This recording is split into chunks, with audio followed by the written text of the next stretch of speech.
ಇವೆಲ್ಲ ಗೊತ್ತಿರ್ತಕ್ಕಂಥ ವಿಚಾರ. ಆ ಸುದ್ದಿಗೆ ಸಂಬಂಧಪಟ್ಟಂತೆ ನಮ್ಮ ಕರ್ನಾಟಕ ರಾಜ್ಯದ ನಮ್ಮ ಕೆ.ಎಚ್. ಮುನಿಯಪ್ಪನವರ ಮಾಧ್ಯಮ ಪ್ರತಿನಿಧಿ ಕೂಡ ನಿನ್ನೆ ಒಂದು ಪತ್ರಿಕಾ ಹೇಳಿಕೆಯನ್ನ ಬಿಡುಗಡೆಗೊಳಿಸಿರ್ತಕ್ಕಂಥದ್ದು. ಕೆ.ಎಚ್. ಮುನಿಯಪ್ಪನವರು ಸುದೀರ್ಘವಾಗಿ ಕೋಲಾರ ಲೋಕಸಭಾ ಕ್ಷೇತ್ರನ 7 ಬಾರಿ ಪ್ರತಿನಿಧಿಸಿ ಸಂಸತ್ ಸದಸ್ಯರಾಗಿ ಕೆಲಸ ಮಾಡಿರ್ತಕ್ಕಂಥ ನಿಮಗೆಲ್ಲ ಗೊತ್ತಿರ್ತಕ್ಕಂಥ ವಿಚಾರ. ಹಾಗೇನೆ 3 ಬಾರಿ ಕೇಂದ್ರ ಸಚಿವರಾಗಿ ಕೆಲಸ ಮಾಡಿರ್ತಾರೆ. ಅದರ ಜೊತೆಗೆ ಎಲ್ಲಾ ಸಮುದಾಯಗಳ ಜೊತೆ ಉತ್ತಮವಾಗಿರ್ತಕ್ಕಂಥ ಬಾಂಧವ್ಯನ್ನ ಹೊಂದಿರತಕ್ಕಂಥ ಇದೆಲ್ಲರ ಭಾಗವಾಗಿ ಸುರ್ಜೇವಾಲ್ ಅವರ ಆದೇಶದ ಮೇರೆಗೆ, ರಾಹುಲ್ ಗಾಂಧಿ ಅವರ ಆದೇಶದ ಮೇರೆಗೆ ಕಳೆದ ಚುನಾವಣೆಯಲ್ಲಿ ದೇವನಹಳ್ಳಿ ಕ್ಷೇತ್ರವನ್ನ ಮೀಸಲು ಕ್ಷೇತ್ರ ಪ್ರತಿಷ್ಠಿ ಗೆದ್ದ ನಂತರ ಮಾನ್ಯ ಮುಖ್ಯಮಂತ್ರಿಗಳ ಸಿದ್ದರಾಮಯ್ಯನವರ ಮಂತ್ರಿಮಂಡಲದಲ್ಲೂ ಕೂಡ ಮೊದಲನೇ ಬಾರಿಗೆ ಸಚಿವರಾಗಿ ಪ್ರಮಾಣ ವಚನ ಮಾಡಿದ ನೀವು ನೋಡಿದ್ದೀರಿ. ಮತ್ತೆ 2ನೇ ಅವಧಿಗೆ ಡಿ.ಕೆ. ಶಿವಕುಮಾರ್ ಅವರ ನೇತೃತ್ವದಲ್ಲೂ ಕೂಡ ಮೊದಲ ಬಾರಿಗೆ ಕೂಡ ಅವರು ಸಚಿವರಾಗಿ ಪ್ರಮಾಣ ವಚನ ಮಾಡಿರ್ತಕ್ಕಂಥ ನಿಮ್ಗೆಲ್ಲ ಗೊತ್ತಿರ್ತಕ್ಕಂಥ ವಿಚಾರ. ಕೆಲವೊಬ್ಬರು ಕೆ.ಎಚ್. ಮುನಿಯಪ್ಪನವರ ಹಿರಿಯರ ವಿರೋಧಿಗಳಿರ್ಬೋದು, ಮತ್ತೆ ಅವರ ಏಳಿಗೆಯನ್ನ ಸಹಿಸತಕ್ಕಂಥ ಇರ್ಬೋದು. ಕೆಲವೊಂದು ಮಾಧ್ಯಮಗಳಲ್ಲಿ ಇಲ್ಲಸಲ್ಲದ ಊಹಾಪೋಹಗಳನ್ನ ಕೆ.ಎಚ್. ಮುನಿಯಪ್ಪನವರು ರಾಜೀನಾಮೆಯನ್ನು ನೀಡಿ ಅವರ ಮಗಳಿಗೆ ಅವಕಾಶ ಮಾಡಿಕೊಡ್ತಾರೆ ಅಂತಕ್ಕಂಥ ಸುಳ್ಳು ಸುದ್ದಿನ ಹಬ್ಬಿಸ್ತಾ ಇದ್ದಾರೆ. ಕೆ.ಎಚ್. ಮುನಿಯಪ್ಪನವರ ಮಗಳಿಗೆ ಕೊಡೋದಾದ್ರೆ ಅವ್ರಿಗೆ ಮಹಿಳಾ ಕೋಟಾ ಕೊಡ್ಬೋದು, ಅವ್ರದೇ ಆಗಿರ್ತಕ್ಕಂಥ ಪ್ರಾತಿನಿಧ್ಯ, ಅವ್ರದೇ ಆಗಿರ್ತಕ್ಕಂಥ ಶಕ್ತಿ, ಅವ್ರದೇ ಆಗಿರ್ತಕ್ಕಂಥ ಕೆಜಿಎಫ್ ಕ್ಷೇತ್ರದಲ್ಲಿ ಸುಮಾರು 54,000 ಮತಗಳ ಅಂತರದಿಂದ ಗೆದ್ದಿರ್ತಕ್ಕಂಥವ್ರು ಇದ್ದಾರೆ. ಹಾಗಾಗಿ ಮಹಿಳಾ ಕೋಟವನ್ನ ನಿರ್ಧಾರ ಮಾಡಿ ಕೊಡ್ತಕ್ಕಂಥದ್ದು ನಮ್ಮ ರಾಜ್ಯದ ಮುಖ್ಯಮಂತ್ರಿಗಳು, ರಾಜ್ಯಾಧ್ಯಕ್ಷರು, ನಮ್ಮ ಉಸ್ತುವಾರಿ ಸುರ್ಜೇವಾಲ್ ಅವರು ಅವ್ರ ಪರಿಗಣನೆ ಮಾಡ್ತಾರೆ, ಡಿಸೈಡ್ ಮಾಡ್ತಾರೆ. ತದನಂತರ ಕೆ.ಎಚ್. ಮುನಿಯಪ್ಪನವರು ಸುಮಾರು 28 ವರ್ಷಗಳ ಕಾಲ ನಮ್ಮ ಲೋಕಸಭೆಯಲ್ಲಿ ಕಾಯಂ ಆಗಿ ಸಾಮಾಜಿಕ ನ್ಯಾಯ ಕಮಿಟಿಯ ಸದಸ್ಯರಾಗಿ ಕೆಲಸ ನಿರ್ವಹಣೆ ಮಾಡಿರ್ತಕ್ಕಂಥದ್ದು.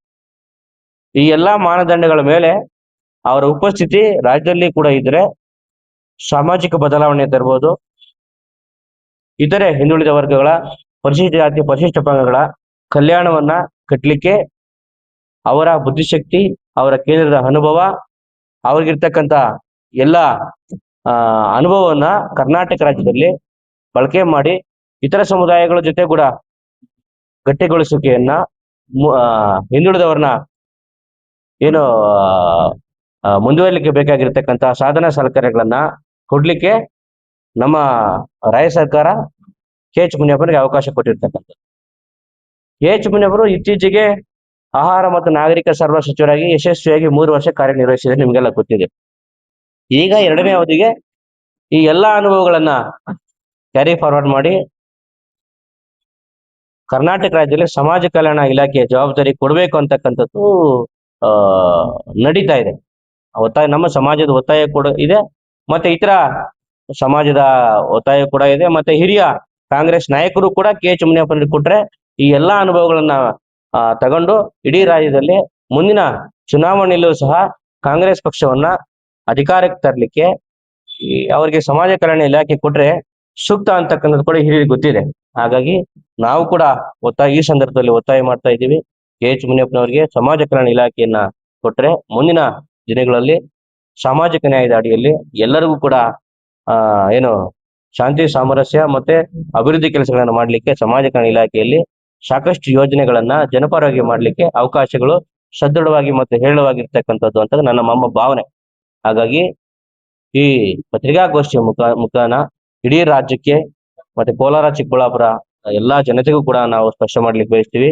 ಕೆ.ಎಚ್. ಮುನಿಯಪ್ಪನವರನ್ನ ಇಡೀ ರಾಜ್ಯದಲ್ಲಿ ರಾಹುಲ್ ಗಾಂಧಿ ಅವರು ಕೂಡ ಅವ್ರಿಗೆ ಮಾತನ್ನು ಕೊಟ್ಟಿದ್ದಾರೆ, ನೀವು ರಾಜ್ಯದಲ್ಲಿ ಇರಬೇಕು, ನಿಮ್ಮನ್ನು ನಾವು ಸೂಕ್ತವಾಗಿರ್ತಕ್ಕಂಥ ಸಂದರ್ಭದಲ್ಲಿ ನಿಮ್ಮ ಗೌರವಕ್ಕೆ ಯಾವುದೇ ರೀತಿ ಧಕ್ಕೆ ಇಲ್ಲದೆ ನಾವು ನಡ್ಸ್ಕೊಳ್ತೀವಿ ಅಂತಕ್ಕಂಥ ಮಾತನ್ನ ಕೂಡ ನಮ್ಮ ಹಿರಿಯ ನಾಯಕರು ಕೂಡ ಕೊಟ್ಟಿರ್ತಕ್ಕಂಥದ್ದು ಈ ಸಂದರ್ಭದಲ್ಲಿ ಹೇಳಲಿಕ್ಕೆ ಬಯಸ್ತೀನಿ. ಹಾಗಾಗಿ ಕೆ.ಎಚ್. ಮುನಿಯಪ್ಪನವರು ಯಾವುದೇ ರೀತಿ ರಾಜೀನಾಮೆಯನ್ನು ಕೊಡಲ್ಲ. ಅವ್ರ ಮಗಳಿಗೆ ಏನಾದ್ರೂ ಅವಕಾಶ ಕೊಡಲಿದ್ರೆ ಬೇರೆ ವಿಶೇಷ ಪ್ರಾತಿನಿಧ್ಯ ಅವೆಲ್ಲ ಇರ್ಬೋದು, ಮಹಿಳಾ ಕೋಟ ಆಗಿರ್ಬೋದು, ಬೇರೆ ಇನ್ನೇನಾಗಿರ್ಬೋದು, ನಮ್ಮ ರಾಜ್ಯದ ಮತ್ತೆ ನಮ್ಮ ಪಕ್ಷದ ಹಿರಿಯ ನಾಯಕರು ಅದನ್ನ ಸೂಕ್ತವಾಗಿರತಕ್ಕ ಸಂದರ್ಭದಲ್ಲಿ ನಿರ್ಧಾರ ಮಾಡ್ತಾರೆ ಅಂತ ಈ ಸಂದರ್ಭ ಬಯಸ್ತಾ, ನಿಮ್ಗೆಲ್ಲರೂ ಕೂಡ ಪತ್ರಿಕಾಗೋಷ್ಠಿಗೆಲ್ಲರೂ ಕೂಡ ಆಗಮಿಸಿದಿರಿ. ಹಾಗೆ ನಿಮ್ಗೆಲ್ಲರೂ ಕೂಡ ಈ ಸಂದರ್ಭ ವಂದನೆ ತಿಳಿಸ್ತಾ ಈ ಪತ್ರಿಕಾಗೋಷ್ಠಿಯನ್ನ ಒಳ್ಳೆ ಪ್ರಶ್ನೆ ಕೇಳಿದೆ.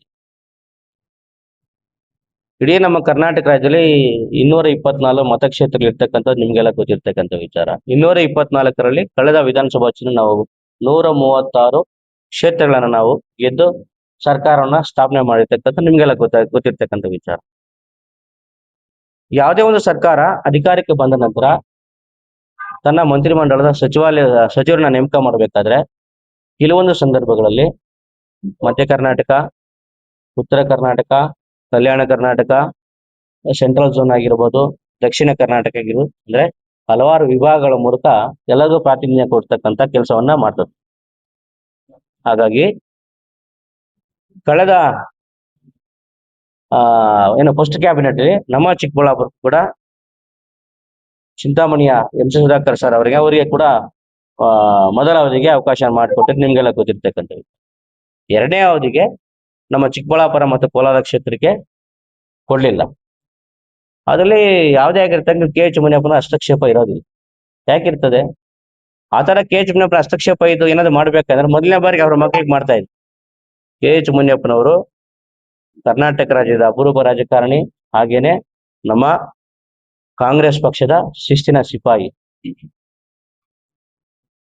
ಕೆ.ಎಚ್. ಮುನಿಯಪ್ಪನ ಕೈವಾಡ ಇದೆ ಅಂತ ಹೇಳಿದ್ರೆ ಅವ್ರಿಗೆ ಏನೋ ಭ್ರಮೆ ಇರಬೇಕು. ಕೋಲಾರ ಜಿಲ್ಲೆಯ ಎಸ್.ಎನ್. ನಾರಾಯಣಸ್ವಾಮಿ ಅಣ್ಣವ್ರನ್ನ ತಾವು ಹಿರಿಯಿದ್ರಿ, ನೀವು ಕೇಳಿರ್ತಕ್ಕಂಥ ಪ್ರಶ್ನೆಗೆ ನಾನು ಉತ್ತರವನ್ನು ಹೇಳಲಿಕ್ಕೆ ಬಯಸ್ತೇನೆ. ಇದೇ ಕೆ.ಎಚ್. ಮುನಿಯಪ್ಪನವರು ಮೊದಲ ಬಾರಿಗೆ, ಎರಡನೇ ಬಾರಿಗೆ ಅವರು ಮೊದಲು ಶಾಸಕರಾಗಿರ್ತಕ್ಕಂಥ ಮೊದಲು ಏನಿದ್ರು ಅಂತಕ್ಕಂಥದ್ದನ್ನ ನೀವು ಅವ್ರನ್ನ ಕೇಳಿದಾಗ ಗೊತ್ತಾಗುತ್ತೆ. ಎಸ್.ಎನ್. ನಾರಾಯಣಸ್ವಾಮಿ ಅವರು ಯಾವ ಸ್ಥಿತಿಲಿ ಇದ್ರು, ಈಗ 2ರಿಂದ 3 ಬಾರಿ ಶಾಸಕರಾಗ್ಲಿಕ್ಕೆ ಕೆ.ಎಚ್. ಮುನಿಯಪ್ಪರ ಪ್ರಯತ್ನ, ಅವ್ರಿಗೆ ಬಿ ಫಾರ್ಮ್ ಯಾರು ಕೊಡ್ಸಿದ್ರು ಅಂತಕ್ಕಂಥ ನೀವೇ ಅವ್ರನ್ನ ಕೇಳ್ಬೇಕು. ಹಾಗಾಗಿ ಕೆ.ಎಚ್. ಮುನಿಯಪ್ಪನವರು ಆ ತರ ಕೋಲಾರ ಚಿಕ್ಕಬಳ್ಳಾಪುರ ಹಸ್ತಕ್ಷೇಪ ಮಾಡಿದ್ರೆ ಅವ್ರು ಮಾಡದೆ ಬೇರೆ ತರ ರಾಜಕಾರಣ ಇರ್ತದೆ. ನಮ್ಮ ಸಿದ್ದರಾಮಯ್ಯ ಅವರ ಮತ್ತೆ ಅವರು ಕೂಡ ನಾನೊಂದು ಈ ಮಾತನ್ನ ಹೇಳಲಿಕ್ಕೆ ಬಯಸ್ತೇನೆ. ನಾನು ಕೂಡ ಕಾಂಗ್ರೆಸ್ ಜಿಲ್ಲಾ ಉಪಾಧ್ಯಕ್ಷನಾಗಿ ಹಿರಿಯರ ಬಗ್ಗೆ ಏನಾದ್ರು ಮಾತಾಡ್ಬೇಕಾದ್ರೆ ತಾವು ಹಿರಿಯರು, ನಿಮಗೆ ನಾನು ಬುದ್ಧಿ ಹೇಳೋಷ್ಟೊಂದು ದೊಡ್ಡವನಿಲ್ಲ. ನೀವು ಪಕ್ಷದಲ್ಲಿ ಶಾಸಕರಾಗಿ, ಅಧ್ಯಕ್ಷರಾಗಿ ಕಾಂಗ್ರೆಸ್ ಪಕ್ಷ ನಿಮ್ಗೆಲ್ಲ ಕೊಟ್ಟಿದೆ. ಹಾಗಾಗಿ ಕಾಂಗ್ರೆಸ್ ಪಕ್ಷಕ್ಕೆ ಗೌರವ ಧಕ್ಕೆ ತರ್ತಕ್ಕಂಥ ಮಾತುಗಳನ್ನ ನೀವು ಮಾತಾಡಬಾರ್ದು. ಯಾರು ಮಾತಾಡಿದ್ದೀರಾ, ಧಕ್ಕೆ ತರ್ತಕ್ಕಂಥ ಮಾತುಗಳನ್ನ ಮಾತಾಡ್ಬಾರ್ದು. ಯಾಕಂದ್ರೆ ಕಾಂಗ್ರೆಸ್ ಅಂತಕ್ಕಂಥದ್ದು ತಾಯಿ ಇದ್ದಂಗೆ. ಪಕ್ಷ ಇದ್ರೆ ಮಾತ್ರ ನೀವೆಲ್ಲ ಬರ್ಲಿಕ್ಕೆ ಸಾಧ್ಯ. ವಿತೌಟ್ ಸಿಂಬಲ್ ನೀವು ಯಾರಾದ್ರೂ ಗೆಲ್ಲಿಕ್ಕೆ ಸಾಧ್ಯತೆ ಇದೆಯಾ? ಇಲ್ಲ. ಅವರ ಸ್ವಂತ ಶಕ್ತಿ ಜೊತೆಗೆ ಪಕ್ಷ ಅಂತಕ್ಕಂಥದ್ದು ಬಹಳ ಇಂಪಾರ್ಟೆಂಟ್. ಪಕ್ಷ ಇದ್ರೆ ಮಾತ್ರ ನಾವು ಮುಂದೆ ಹೋಗಿ ಮತ ಕೇಳಲಿಕ್ಕೆ ಸಾಧ್ಯತೆ ಇದೆ. ಹಾಗಾಗಿ ನಾನು ನಿಮ್ಮಲ್ಲಿ ಮನವಿ ಮಾಡೋದ್ರಿಂದ, ನಿಮ್ಗೇನಾದ್ರು ಆ ತರ ಅನುಮಾನಗಳಿದ್ರೆ, ಸಿದ್ದರಾಮಯ್ಯ ಸರ್ ಬಗ್ಗೆ ನೀವು ಮಾತಾಡಿದಿರಿ, ಡಿ.ಕೆ. ಶಿವಕುಮಾರ್ ಅವರು ಕೂಡ ಮಾತಾಡಿದಿರಿ. ಹಾಗಾಗಿ ಡಿ.ಕೆ. ಶಿವಕುಮಾರ್ ನಿನ್ನೆ ಕೂಡ ಕೆಲವನ್ನೆಲ್ಲ ಮನೆ ಕರೆಸಿ ಮಾತಾಡಿದ್ದಾರೆ, ಬುದ್ಧಿನೂ ಹೇಳಿದ್ದಾರೆ ಅಂತ ನನ್ನ ಭಾವನೆ. ಹಾಗಾಗಿ ಕೆ.ಎಚ್. ಮುನಿಯಪ್ಪನ ಪಾತ್ರ ಇದೇನಿಲ್ಲ. ಹಾಗಾಗಿ ಏನಾದ್ರು ನೀವು ಮತ್ತೆ ನೀವು ಪದೇ ಕೆ.ಎಚ್. ಮುನಿಯಪ್ಪನವ್ರ ಕೈವಾಡ ಇದೆ ಅಂತ ಏನಾದ್ರು ಹೇಳಿದ್ರೆ, ನಾವು ಮುಂದಿನ ದಿನ ನಿಮಗೂ ಕೂಡ ಉತ್ತಮವಾಗಿರ್ತಕ್ಕಂಥ ಪಾಠವನ್ನ, ಸೂಕ್ತವಾಗಿರ್ತಕ್ಕಂಥ ಸಮಯದಲ್ಲಿ ಇಡೀ ನಮ್ಮ ಸಮುದಾಯ ಆಗಿರ್ಬೋದು, ನಾವು ನಿಮ್ಗೆ ಪಾಠವನ್ನ ಕಲಿಸ್ಲಿಕ್ಕೆ ನಾವೆಲ್ಲ ಸಿದ್ಧರಿದ್ದೀವಿ. ಕೆ.ಎಚ್. ಮುನಿಯಪ್ಪನವರು, ಮಲ್ಲಿಕಾರ್ಜುನ್ ಖರ್ಗೆ ಅವರು ಸಂವಿಧಾನ, ಕಾಂಗ್ರೆಸ್ ಪಾರ್ಟಿ ಅವ್ರದೇ ಆಗಿರ್ತಕ್ಕ ಸಿದ್ಧಾಂತಗಳಲ್ಲಿ ಕೆಲಸ ಮಾಡಿಕೊಂಡು ಬಂದಿರತಕ್ಕಂಥ ವ್ಯಕ್ತಿತ್ವನ ಹೊಂದಿರತಕ್ಕಂಥದ್ದು. ಅದರ ಸಲುವಾಗಿ ಕೂಡ 7 ಬಾರಿ ಗೆದ್ದಿದ್ರು ಅವರು. ಒಂದು ಸಮಾಜ ಪ್ರತಿನಿಧಿ ಆಗಿರ್ಬೋದು, ಬಟ್ ಆದ್ರೆ ಮತವನ್ನ ಹಾಕ್ಬೇಕಾದ್ರೆ ಎಲ್ಲಾ ಸಮುದಾಯಗಳ ಪ್ರೀತಿ ವಿಶ್ವಾಸವನ್ನ ಮತದ ಮುಖಾಂತರ ಗೆದ್ದಾಗ ಮಾತ್ರ ಆರಿಸಿ ಹೋಗ್ಲಿಕ್ಕೆ ಸಾಧ್ಯತೆ ಇದೆ. ಹಾಗಾಗಿ ಕೆ.ಎಚ್. ಮುನಿಯಪ್ಪನವರು ಒಂದು ಸಮುದಾಯಕ್ಕೆ ಸೀಮಿತವಾಗಿರ್ತಕ್ಕಂಥ ನಾಯಕರಲ್ಲ. ಅವರು ಅಗ್ರಗಣ್ಯರು. ಇಡೀ ದಕ್ಷಿಣ ಭಾರತದಲ್ಲಿ, ಉತ್ತರ ಭಾರತದಲ್ಲಿ ಬಾಬು ಜಗಜೀವನ್ ಹೇಗೋ ಹಾಗೆ ನಮ್ಮ ದಕ್ಷಿಣ ಭಾರತದಲ್ಲಿ 2ನೇ ಬಾಬು ಜಗಜೀವನದ ಪ್ರಸಿದ್ಧಿಯನ್ನು ಪಡೆದಿದ್ದಾರೆ ನಮ್ಮ ಕೆ.ಎಚ್. ಮುನಿಯಪ್ಪನವರು. ಎಲ್ಲ ಸರ್ವ ಜನಾಂಗವನ್ನ ಪ್ರೀತಿ ವಿಶ್ವಾಸದಿಂದ ಬಹಳ ವ್ಯಾಲ್ಯೂ ಓರಿಯೆಂಟೆಡ್ ಕೆಲಸ ಮಾಡಿರ್ತಕ್ಕಂಥ ವ್ಯಕ್ತಿತ್ವ. ಹಾಗಾಗಿ ಇದರಲ್ಲಿ ಯಾವುದೇ ಸಂಶಯ ಬೇಡ ಅಂತ ಭಾವಿಸ್ತಾ, ನೀವೆಲ್ಲ ಕೂಡ ನಮ್ಮ ಜೊತೆ ಬಂದು ಪ್ರತಿಯೊಷ್ಟು ನಿಮ್ಗೆಲ್ಲ ಕೂಡ ಧನ್ಯವಾದ ಹೇಳಲಿಕ್ಕೆ ಬಯಸುತ್ತೇನೆ. ಅಷ್ಟೇ ಅಣ್ಣ.